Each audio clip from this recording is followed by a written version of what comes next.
Chapter 2. Engine Fuel and Fuel Metering Systems. Fuel System Requirements. The engine fuel system must supply fuel to the engine's fuel metering device under all conditions of ground and air operation. It must function properly at constantly changing altitudes and in any climate. The most common fuels are AVGAS for reciprocating engines, and Jetta for turbine engines. AVGAS is generally either 80, red, or 100 LL, blue, octane. The LL stands for low lead. Although it contains 4 times the lead of 80 octane AVGAS, Jetta is a kerosene-based fuel that is clear to straw in color. 2-1. Electronic engine controls have allowed great increases in controlling the metered fuel flow to the engine. Engine fuel systems have become very accurate at providing the correct mixture of fuel and air to the engines. Gas turbine fuel controls have also greatly improved the ability to schedule, meter, the fuel correctly during all flight regimes. Improvements in electronics and the use of digital computers have enabled the aircraft and engines to be electronically interfaced together by the use of electronic sensors and computer logic built into electronic controls. The engines can be controlled with much more accuracy. Fuel cost and availability have also become factors in providing engines with fuel systems that are efficient and very precise in scheduling fuel flow to the engine. Many engines use an interactive system that senses engine parameters and feeds the information to the onboard computer. Electronic engine control. The computer determines the amount of fuel needed and then sends a signal to the metering device. This signal sent to the metering device determines the correct amount of fuel needed by the engine. Electronic controls have become quite common with gas turbines and have increased the capabilities of the fuel system, making it less complicated for the technician and decreasing maintenance problems. Engine fuel systems can be fairly complicated, yet some are quite simple, such as on small aircraft with a simple gravity-feed fuel system. This system, consisting of a tank to supply fuel to the engine, is often installed in the overhead wing and feeds a small float-type carburetor. On multi-engine aircraft, complex systems are necessary, so that fuel can be pumped from any combination of tanks to any combination of engines through a cross-feed system. Provisions for transferring fuel from one tank to another may also be included on large aircraft. Vapor lock. All fuel systems should be designed so that vapor lock cannot take place. Older gravity feed systems were more prone to vapor lock. The fuel system should be free of tendency to vapor lock, which can result from changes in ground and in-flight climatic conditions.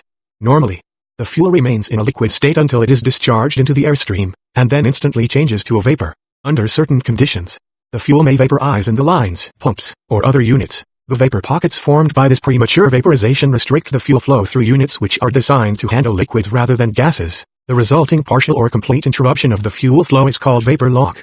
The 3 general causes of vapor lock are the lowering of the pressure on the fuel, high fuel temperatures, and excessive fuel turbulence. At high altitudes, the pressure on the fuel in the tank is low. This lowers the boiling point of the fuel and causes vapor bubbles to form.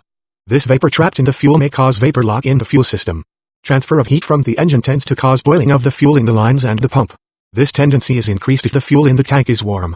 High fuel temperatures often combine with low pressure to increase vapor formation. This is most apt to occur during a rapid climb on a hot day. As the aircraft climbs, the outside temperature drops, but the fuel does not lose temperature rapidly. If the fuel is warm enough at takeoff, it retains enough heat to boil easily at high altitude. The chief causes of fuel turbulence are sloshing of the fuel in the tanks, the mechanical action of the engine-driven pump, and sharp bends or rises in the fuel lines. Sloshing in the tank tends to mix air with the fuel. As this mixture passes through the lines, the trapped air separates from the fuel and forms vapor pockets at any point where there are abrupt changes in direction or steep rises. Turbulence in the fuel pump often combines with the low pressure at the pump inlet to form a vapor lock at this point. Vapor lock can become serious enough to block the fuel flow completely and stop the engine. Even small amounts of vapor in the inlet line restrict the flow to the engine-driven pump and reduce its output pressure. To reduce the possibility of vapor lock, fuel lines are kept away from sources of heat. Also, sharp bends and steep rises are avoided. In addition, the volatility of the fuel is controlled in manufacture, so that it does not vaporize too readily. The major improvement in reducing vapor lock, however, is the incorporation of booster pumps in the fuel system. These booster pumps, which are used widely in most modern aircraft, keep the fuel in the lines to the engine-driven pump under pressure. The pressure on the fuel reduces vapor formation and aids in moving a vapor pocket along. The boost pump also releases vapor from the fuel as it passes through the pump. The vapor moves upward through the fuel in the tank and out the tank vents. To prevent the small amount of vapor that remains in the fuel from upsetting its metering action, vapor eliminators are installed in some fuel systems ahead of the metering device, or are built into this unit. Basic fuel system. The basic parts of a fuel system include tanks, boost pumps, lines, selector valves, strainers, engine-driven pumps, and pressure gauges. A review of fuel systems in the Aviation Maintenance Technician General Handbook provides some information concerning these components. 2-2. Generally, there are several tanks, even in a simple system, to store the required amount of fuel. The location of these tanks depends on both the fuel system design and the structural design of the aircraft. From each tank, a line leads to the selector valve. This valve is set from the cockpit to select the tank from which fuel is to be delivered to the engine. The boost pump forces fuel through the selector valve to the main line strainer. This filtering unit, located in the lowest part of the system, removes water and dirt from the fuel. During starting, the boost pump forces fuel through a bypass in the engine-driven pump to the metering device. Once the engine-driven pump is rotating at sufficient speed, it takes over and delivers fuel to the metering device at the specified pressure. The airframe fuel system begins with the fuel tank and ends at the engine fuel system. The engine fuel system usually includes the engine-driven pumps and the fuel metering systems. In aircraft powered with a reciprocating engine, the engine-driven fuel pump and metering system consists of the main components from the point at which the fuel enters the first control unit until the fuel is injected into the intake pipe or cylinder.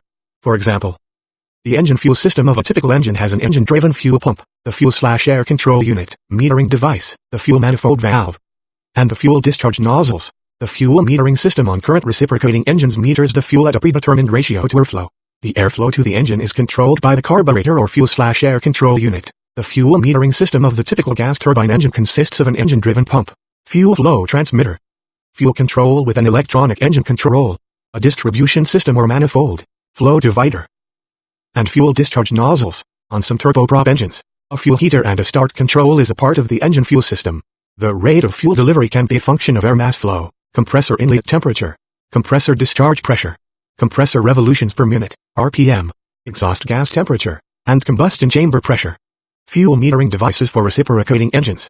Basic principles of operation are discussed here with no attempt being made to give detailed maintenance instructions.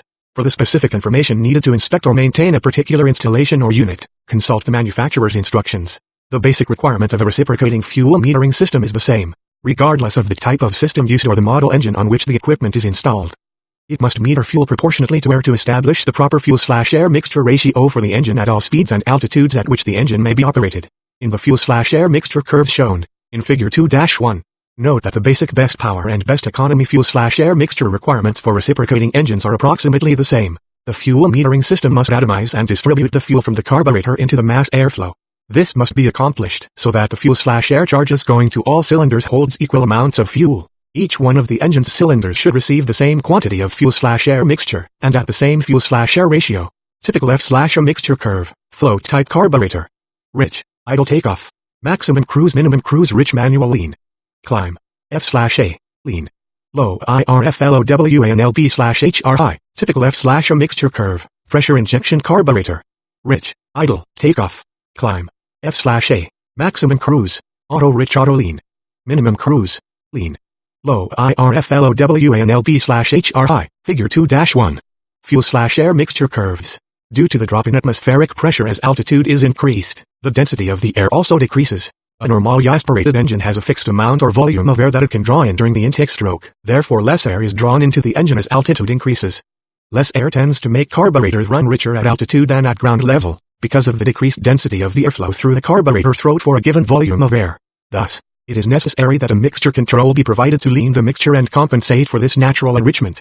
Some aircraft use carburetors in which the mixture control is operated manually. Other aircraft employ carburetors, 2-3, which automatically lean the carburetor mixture at altitude to maintain the proper fuel/air mixture. The rich mixture requirements for an aircraft engine are established by running a power curve to determine the fuel/air mixture for obtaining maximum usable power.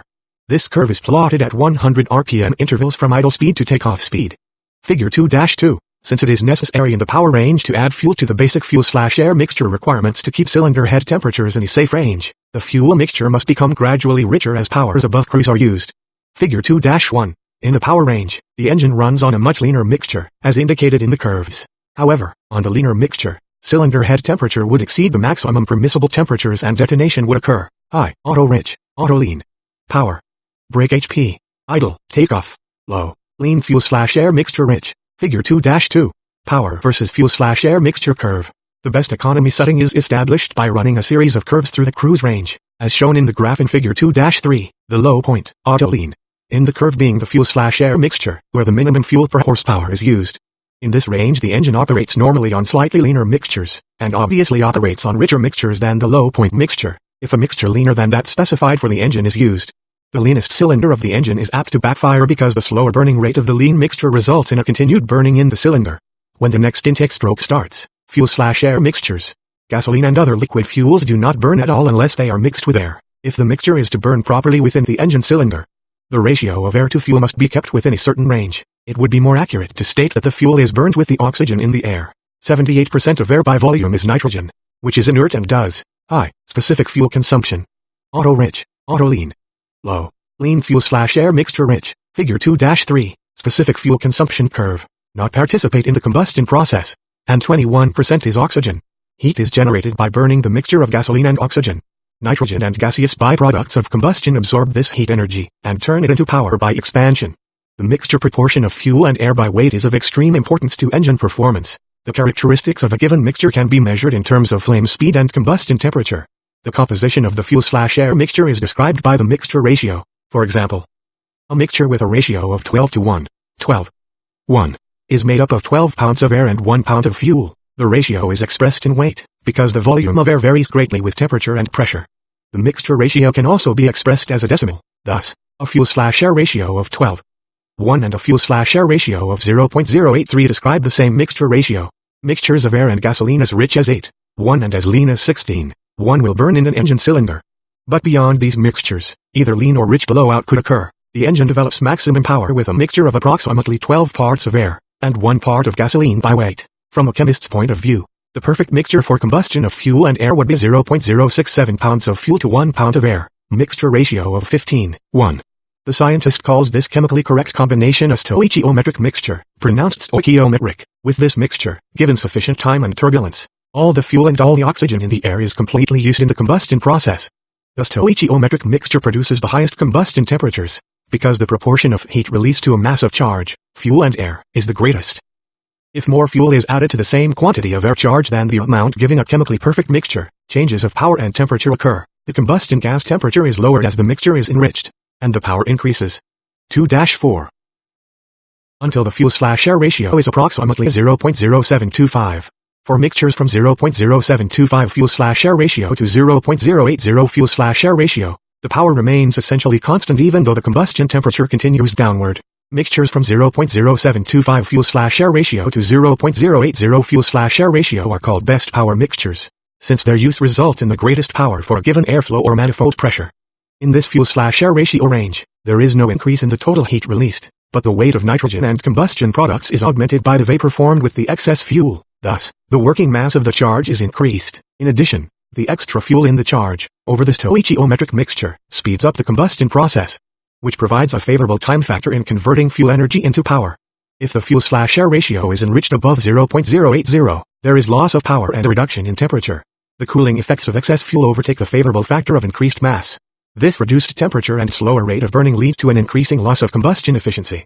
If, with constant airflow, the mixture is leaned below 0.067, fuel/air ratio power and temperature decrease together. This time, the loss of power is not a liability but an asset. The purpose in leaning is to save fuel. Air is free and available in limitless quantities. The object is to obtain the required power with the least fuel flow. A measure of the economical use of fuel is called specific fuel consumption, SFC, which is the fuel weight in pounds per hour per horsepower. SFC equals pounds fuel/hour horsepower. By using this ratio, the engine's use of fuel at various power settings can be compared. When leaning below 0.067 fuel/air ratio with constant airflow, even though the power diminishes, the cost in fuel to support each horsepower hour, SFC, also is lowered. While the mixture charge is becoming weaker, this loss of strength occurs at a rate lower than that of the reduction of fuel flow. This favorable tendency continues until a mixture strength known as best economy is reached. With this fuel/air ratio, the required HP is developed with the least fuel flow, or, to put it another way, the greatest power produced by a given fuel flow. The best economy fuel/air ratio varies somewhat with RPM and other conditions.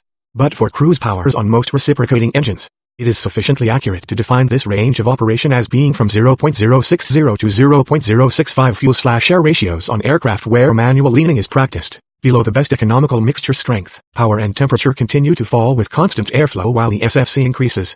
As the fuel/air ratio is reduced further, combustion becomes so cool and slow that power for a given manifold pressure gets so low as to be uneconomical.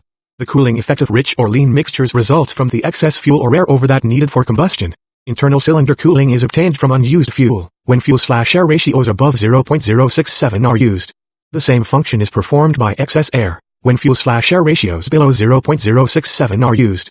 Varying the mixture strength of the charge produces changes in the engine operating condition affecting power, temperature, and spark timing requirements.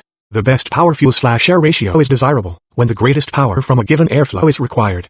The best economy mixture results from obtaining the given power output with the least fuel flow. The fuel/air ratio which gives most efficient operation varies with engine speed and power output. In the graph showing this variation in fuel/air ratio, note that the mixture is rich at both the idling and high-speed operation, and is lean through the cruising range. Figure 2-1. At idling speed, some air or exhaust gas is drawn into the cylinder through the exhaust port during valve overlap.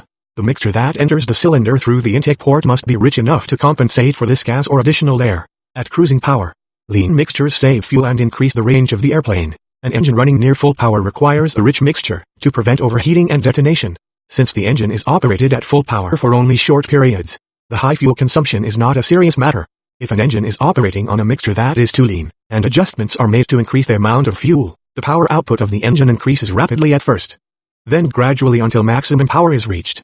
With a further increase in the amount of fuel, the power output drops gradually at first, then more rapidly as the mixture is further enriched.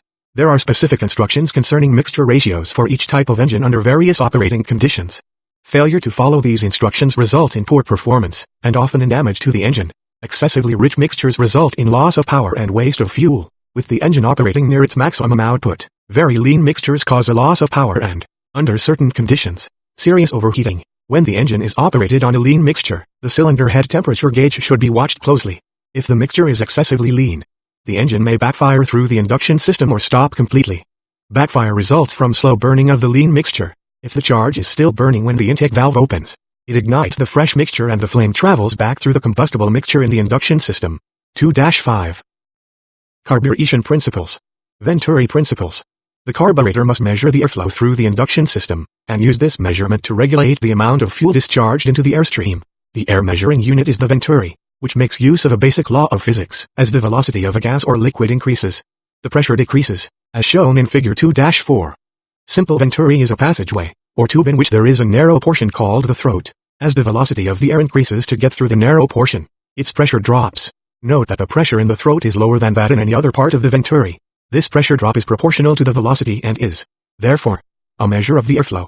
The basic operating principle of most carburetors depends on the differential pressure between the inlet and the Venturi throat. Application of Venturi principle to carburetor. The carburetor is mounted on the engine, so that air to the cylinders passes through the barrel. The part of the carburetor which contains the Venturi. The size and shape of the Venturi depends on the requirements of the engine for which the carburetor is designed. A carburetor for a high-powered engine may have one large Venturi or several small ones. The air may flow either up or down the Venturi, depending on the design of the engine and the carburetor.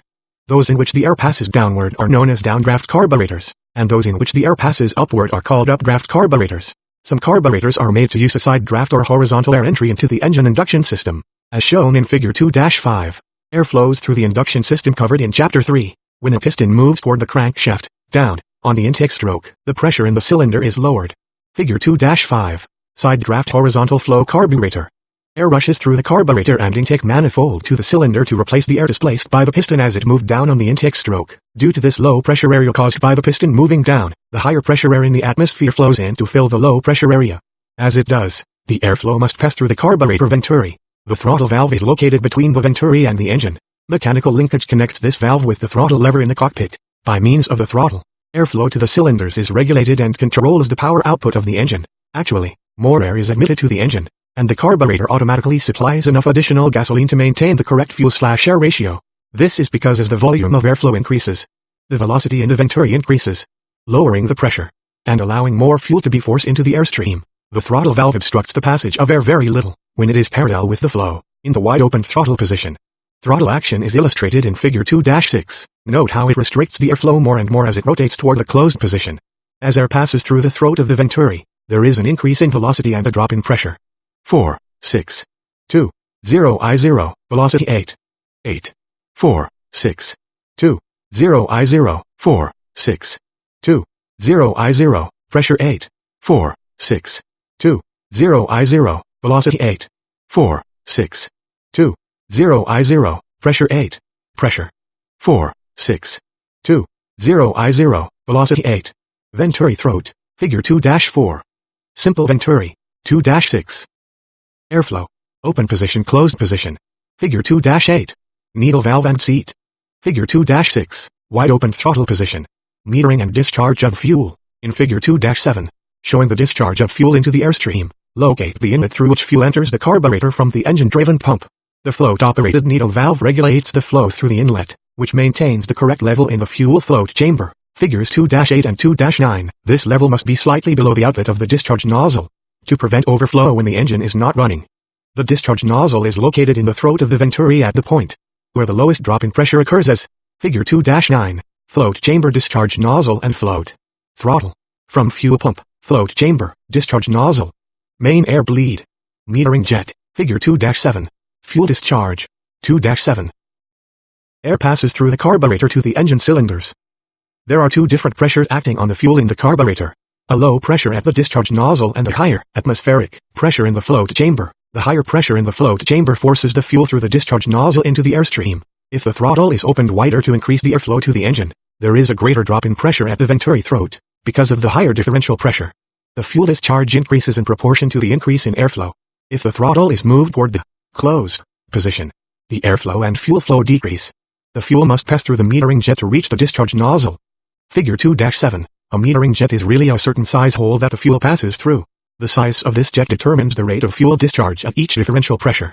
If the jet is replaced with a larger one, the fuel flow increases, resulting in a richer mixture. If a smaller jet is installed, there is a decrease in fuel flow and a leaner mixture. Carburetor systems. To provide for engine operation under various loads, and at different engine speeds. Each carburetor has 6 systems. 1. Main metering 2. Idling 3. Accelerating 4. Mixture control 5. Idle cutoff 6. Power enrichment or economizer. Each of these systems has a definite function. It may act alone or with one or more of the others. The main metering system supplies fuel to the engine at all speeds above idling. The fuel discharged by this system is determined by the drop in pressure in the Venturi throat. A separate system is necessary for idling because the main metering system can be erratic at very low engine speeds. At low speeds the throttle is nearly closed. As a result, the velocity of the air through the Venturi is low, and there is little drop in pressure. Consequently, the differential pressure is not sufficient to operate the main metering system, and no fuel is discharged from this system. Therefore, most carburetors have an idling system to supply fuel to the engine at low engine speeds. The accelerating system supplies extra fuel during sudden increases in engine power. When the throttle is opened, the airflow through the carburetor increases to obtain more power from the engine. The main metering system then increases the fuel discharge during sudden acceleration. However, the increase in airflow is so rapid that there is a slight time lag before the increase in fuel discharge is sufficient to provide the correct mixture ratio with the new airflow. By supplying extra fuel during this period, the accelerating system prevents a temporary leaning out of the mixture and gives smooth acceleration. The mixture control system determines the ratio of fuel to air in the mixture by means of a cockpit control. The manual mixture control can select the mixture ratio to suit operating conditions. In addition to these manual controls, many carburetors have automatic mixture controls, so that the fuel/air ratio, once it is selected, does not change with variations in air density. This is necessary because as the airplane climbs and the atmospheric pressure decreases, there is a corresponding decrease in the weight of air passing through the induction system. The volume, however, remains constant. Since it is the volume of airflow that determines the pressure drop at the throat of the Venturi, the carburetor tends to meter the same amount of fuel to this thin air as to the denser at sea level. Thus, the natural tendency is for the mixture to become richer as the airplane gains altitude. The automatic mixture control prevents this by decreasing the rate of fuel discharge to compensate for the decrease in air density. The carburetor has an idle cutoff system, so that the fuel can be shut off to stop the engine. This system, incorporated in the manual mixture control, stops the fuel discharge from the carburetor completely when the mixture control lever is set to the idle cutoff position. An aircraft engine is stopped by shutting off the fuel rather than by turning off the ignition. If the ignition is turned off with the carburetor still supplying fuel, fresh fuel/air mixture continues to pass through the induction system to the cylinders. As the engine is coasting to a stop, and if it is excessively hot, this combustible mixture may be ignited by local hot spots within the combustion chambers. This can cause the engine to continue running or kick backward. Also, the mixture may pass through the cylinders unburned, but be ignited in the hot exhaust manifold. Or, the engine comes to an apparently normal stop, but a combustible mixture remains in the induction passages, the cylinders, and the exhaust system. This is an unsafe condition, since the engine may kick over after it has been stopped and seriously injure anyone near the propeller. When the engine is shut down by means of the idle cutoff system, the spark plugs continue to ignite the fuel/air mixture until the fuel discharge from the carburetor ceases. This alone should prevent the engine from coming to a stop with a combustible mixture in the cylinders. Some engine manufacturers suggest that just before the propeller stops turning, the throttle be 2-8 opened wide so that the pistons can pump fresh air through the induction system, the cylinders, and the exhaust system as an added precaution against accidental kickover. After the engine has come to a complete stop, the ignition switch is turned to the off position. The power enrichment system automatically increases the richness of the mixture during high power operation. It makes possible the variation in fuel/air ratio necessary to fit different operating conditions. Remember that at cruising speeds, a lean mixture is desirable for economy reasons. While at high power output, the mixture must be rich to obtain maximum power, and to aid in cooling the engine cylinders. The power enrichment system automatically brings about the necessary change in the fuel/air ratio. Essentially, it is a valve that is closed at cruising speeds, and open to supply extra fuel to the mixture during high power operation. Although it increases the fuel flow at high power, the power enrichment system is actually a fuel-saving device. Without this system, it would be necessary to operate the engine on a rich mixture over the complete power range. The mixture would then be richer than necessary at cruising speed to ensure safe operation at maximum power. The power enrichment system is sometimes called an economizer or a power compensator. Although the various systems have been discussed separately, the carburetor functions as a unit. The fact that one system is in operation does not necessarily prevent another from functioning. At the same time that the main metering system is discharging fuel in proportion to the airflow, the mixture control system determines whether the resultant mixture is rich or lean. If the throttle is suddenly opened wide, the accelerating and power enrichment systems act to add fuel to that already being discharged by the main metering system. Carburetor types. The float type carburetor, the most common of all carburetor types, has several distinct disadvantages. The effect that abrupt maneuvers have on the float action and the fact that its fuel must be discharged at low pressure leads to incomplete vaporization and difficulty in discharging fuel into some types of supercharged systems. The chief disadvantage of the float carburetor, however, is its icing tendency. Since the float carburetor must discharge fuel at a point of low pressure, the discharge nozzle must be located at the Venturi throat, and the throttle valve must be on the engine side of the discharge nozzle. This means that the drop in temperature due to fuel vaporization takes place within the Venturi. As a result, ice readily forms in the Venturi and on the throttle valve. A pressure-type carburetor discharges fuel into the airstream at a pressure well above atmospheric. This results in better vaporization, and permits the discharge of fuel into the airstream on the engine side of the throttle valve. With the discharge nozzle located at this point, the drop in temperature due to fuel vaporization takes place after the air has passed the throttle valve, and at a point where engine heat tends to offset it. Thus, the danger of fuel vaporization icing is practically eliminated. The effects of rapid maneuvers and rough air on the pressure-type carburetors are negligible, since its fuel chambers remain filled under all operating conditions. Pressure carburetors have been replaced mostly by fuel injection systems, and have limited use on modern aircraft engines. Carburetor icing. There are three general classifications of carburetor icing. 1. Fuel evaporation ice. 2. Throttle ice. 3. Impact ice. Fuel evaporation ice or refrigeration ice is formed because of the decrease in air temperature resulting from the evaporation of fuel after it is introduced into the airstream. As the fuel evaporates, the temperature is lowered in the area where the evaporation takes place. Any moisture in the incoming air can form ice in this area. It frequently occurs in those systems in which fuel is injected into the air upstream from the carburetor throttle, as in the case of float-type carburetors. It occurs less frequently in systems in which the fuel is injected into the air downstream from the carburetor. Refrigeration ice can be formed at carburetor air temperatures as high as 100 degrees Fahrenheit over a wide range of atmospheric humidity conditions, even at relative humidities well below 100%. Generally, fuel evaporation ice tends to accumulate on the fuel distribution nozzle in the carburetor. This type of ice can lower manifold pressure, interfere with fuel flow, and affect mixture distribution. Throttle ice is formed on the rear side of the throttle, usually when the throttle is in a partially closed position. The rush of air across and around the throttle valve causes a low pressure on the rear side. This sets up a pressure differential across the throttle, which has a cooling effect on the fuel/air charge. Moisture freezes in this low pressure area, and collects as ice on the low pressure side. Throttle ice tends to accumulate in a restricted passage. The occurrence of a small amount of ice may cause a relatively large reduction in airflow and manifold pressure. A large accumulation of ice may jam the throttles and cause them to become inoperable. Throttle ice seldom occurs at temperatures above 38 degrees Fahrenheit. Impact ice is formed either from water present in the atmosphere as snow, sleet, or from liquid water which impinges on surfaces that are at temperatures below 32 degrees Fahrenheit. 2-9. Because of inertia effects, impact ice collects on or near a surface that changes the direction of the airflow. This type of ice may build up on the carburetor elbow, as well as the carburetor screen and metering elements. The most dangerous impact ice is that which collects on the carburetor screen, and causes a very rapid reduction of airflow and power. In general, danger from impact ice normally exists only when ice forms on the leading edges of the aircraft structure. Under some conditions, ice may enter the carburetor in a comparatively dry state, and will not adhere to the inlet screen or walls or affect engine airflow or manifold pressure.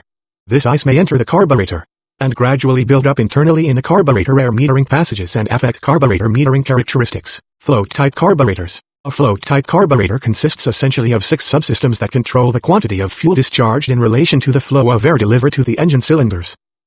These systems work together to provide the engine with the correct fuel flow during all engine operating ranges. The essential subsystems of a float-type carburetor are illustrated in Figure 2-10. These systems are 1. Float chamber mechanism system. 2. Main metering system. 3. Idling system. 4. Mixture control system. 5. Accelerating system. 6. Economizer system. Float chamber mechanism system. A float chamber is provided between the fuel supply and the main metering system of the carburetor. The float chamber, or bowl, serves as a reservoir for fuel in the carburetor. Figure 2-11. This chamber provides a nearly constant level of fuel to the main discharge nozzle, which is usually about. Figure 2-11. Float chamber, bowl, with float removed. Throttle.